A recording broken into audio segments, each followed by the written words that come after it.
That was interesting. I like Mr. Galea. He's a great guy, but totally detached from reality. Some would even say out of touch. It's amazing how he says the Labor government supports this, supports that, but has failed to mention that there is a cost of living crisis they've created. There's a health and infrastructure crisis that they've created. I don't know if you can call a point of order on yourself, but Mr. McIntosh, you're not allowed to interject when you're not in your place. And a confidence crisis in this state, but also one that I'll talk about, a housing crisis. So today we're being asked to surrender part of Victoria's legislative authority to the Commonwealth under the guise of making housing more affordable. The Help to Buy Commonwealth Powers Bill 2025 sounds noble, like a lot of Labor bills do. But when you dig, you realise, and when you scratch under the surface, you realise that this is a rush bill that is full of holes and has the potential to make things a whole lot worse. And I will mention that when the government does get involved in people's lives, we often do see things get a lot worse. So this is full of holes. All of us in this chamber recognise that housing affordability is an issue. We are a state in crisis. We agree that something must be done, but this doesn't mean signing up to a scheme with unproven outcomes, serious risks and no external consultation. There has been no external consultation on this. This bill hands over power before the scheme itself is even finalised. Just think about that for a minute. That is legislative laziness, and I think it's what we have come to see a lot from the Labor government. Let's start at the very beginning, which is the process of this. The Victorian government has confirmed there was no consultation with industry stakeholders. None. Zero consultation. And we are being asked to finalise a referral of powers to Canberra without even knowing the final scheme's parameters. The eligibility for this criteria is still in draft form, and we don't know when that is going to be confirmed. That is how Labor does policy, correct? They don't look at the details, but that is not how good policy is made. If we're buying a house ourselves, we wouldn't sign a contract without reading the fine print. Well, some might. I don't know, you guys probably would, to be quite frank, but you shouldn't. Why should we legislate on behalf of 6.7 million Victorians without reading the details? That does not seem like a good idea at all. The International Monetary Fund has already warned us that the Help to Buy scheme could increase housing prices. In fact, I'm going to quote them right now. If demand increases without a corresponding increase in supply, it could lead to further affordability issues. They're not my words, they're the words of the experts. More money chasing the same houses, that's not affordability. Newsflash, that's inflation. That's inflation. We've seen this, what happens when governments inflate housing markets. Look no further than the global financial crisis. In 2008, overexposure to housing led to economic collapse, and here we are thinking, oh, let's walk down that path again. Currently, 60% of Big Four bank loans are in residential housing. If housing prices continue to fall, including the housing and construction industries, or if interest rates rise, there is a significant risk, including the government itself, if it co-owns these properties. Now, in Victoria, fact, this state here has more debt than New South Wales, Tasmania and Queensland combined.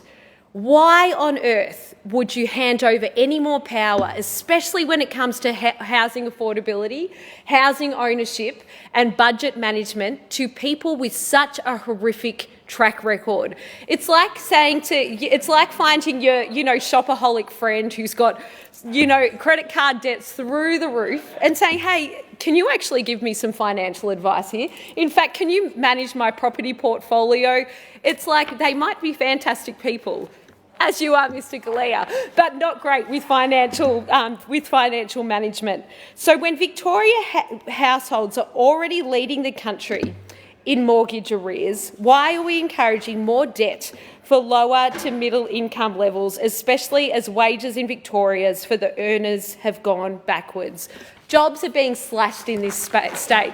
Oh no, I just saw Mr. McIntosh move to his seat, which might mean that he wants to do some legal interjection. So buckle up, guys. We need to focus on bringing industry back into Victoria. We need to focus on building confidence back in Victoria. And we need to turn and make sure that job security have good income levels. We need to restore confidence in this state, not from this lot who say one thing. They actually talk out of both sides of their mouth quite a bit. I was amazed yesterday with the, or was it Tuesday, sorry, when the Commonwealth Games report was tabled. It was scathing. It was an absolutely scathing report. And the propaganda unit over here on the other side would come out and they said, oh no, we made the right decision to cancel the Commonwealth Games. Doesn't matter that it cost Victorian taxpayers millions and millions and millions of dollars. And we ended up funding a Commonwealth Games on the other side of the world. And we ended up where this state has become the laughing stock of the nations. And they're like, oh, this was a great idea. That's who we are now wanting to give more powers to. I just do not think it's a good idea. Even for those who qualify, the scheme is not a magic bullet. Only 10,000 Victorians will be assisted every year and for 4 years. The income thresholds are $90,000 for singles, $120,000 for couples. Even with the government's contribution of up to 40%, most first-time home buyers still won't be able to afford a home near where they work, near where their kids go to school or where their communities are. Let's take an example. A single person earning $90,000 could borrow around $450,000 at a 40% equity contribution, and you're looking at a maximum new house value of around $750,000. $750,000. That barely scratches the surface in Melbourne's inner suburbs. I think you know that. Just quickly go and have a look and see what you can get in Melbourne for $750,000. It's good to see you guys getting a bit excited. Your speeches were quite, I don't want to say boring, but it was, there wasn't a whole lot of energy in the room. This is not just about today's price tag. Owning a home with the government brings with it a whole raft of issues. Buyers may need approval for home improvements. Did you know this? I don't know, you're generally not too excited by the details. Want to read below the really sort of flashy, the bill sort of, what's it called? Not a label, the name of the bill. So buyers may still need approval for home improvements, but guess who has to pay the whole cost of those home improvements? The buyer.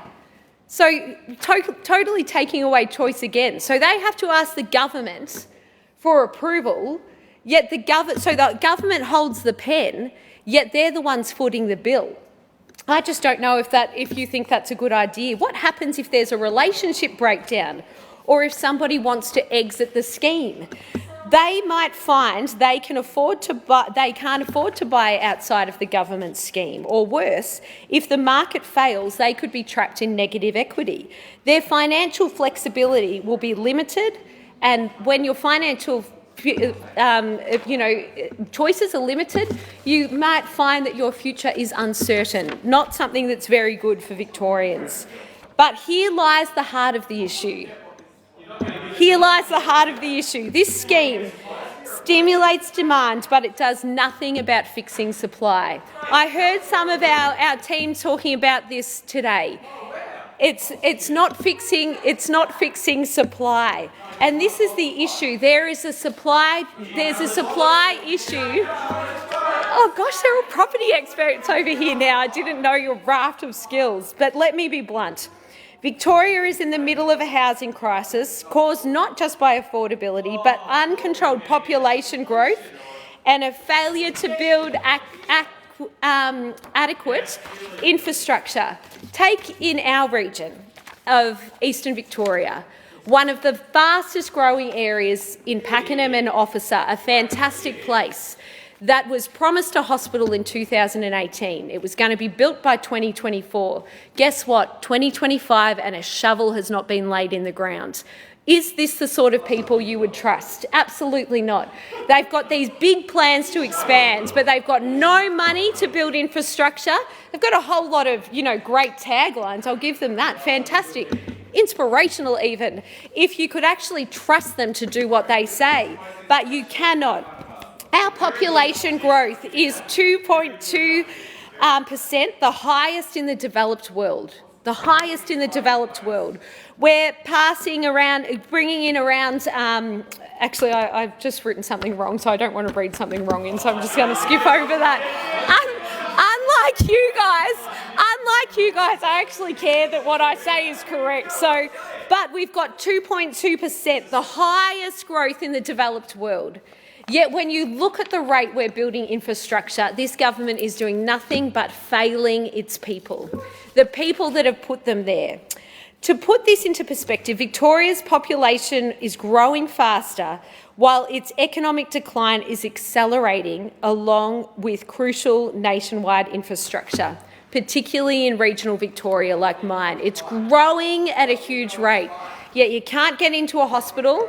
The ambulance are ramping. I've spoken about terrible stories in here where you have failed Victorians, where people cannot see a doctor, they cannot get into a hospital because things are so overrun, yet you're not looking at the issues. All you're doing is looking at the next election, and I'd say until early May, when we've got the state election, you guys are just going to ramp up, just making sure that you're doing everything you can to help your buddies in Canberra, but forgetting about the people of Victoria. This isn't planning, this is playing catch-up, and it's playing catch-up with people's lives.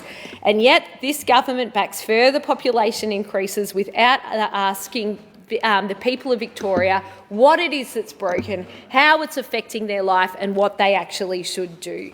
So this scheme also risks undermining state programs that are already in place. We have the first home owners grants, we have the Homes Vic scheme and the Victorian Home Buyers Fund, all potentially at odds with the Commonwealth's plan. And finally, you're probably thinking, good, finally, this scheme is not politically stable. The federal opposition has committed to repealing it if elected, because we actually look at the details. And then there's the bureaucracy, new processes, new approvals, slower transactions. In a competitive housing market, the amount of red tape could cost people their homes. So instead of rushing through flawed Commonwealth legislation, let's consider some alternatives perhaps. Boosting housing supply, which we've spoken about. I like how you're saying tick. Like it's sort of like what you think you're doing versus reality, and a huge gap in between. We could coordinate with existing state programs and not override them.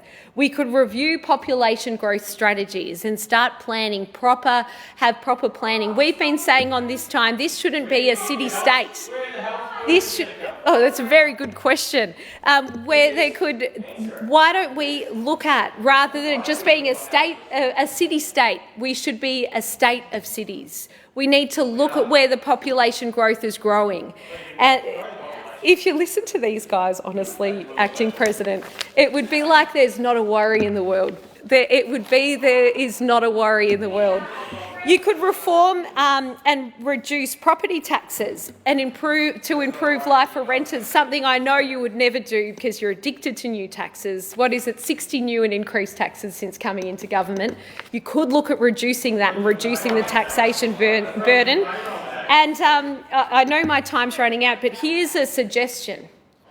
You could engage stakeholders, something you haven't considered doing. So because right now this bill is not a housing solution, it's a political distraction, we all see it, and I think that Victoria deserves policies that actually serve its people and that actually work. So thank you so much, Mr McIntosh, Mr Galea and Ms Ermacora.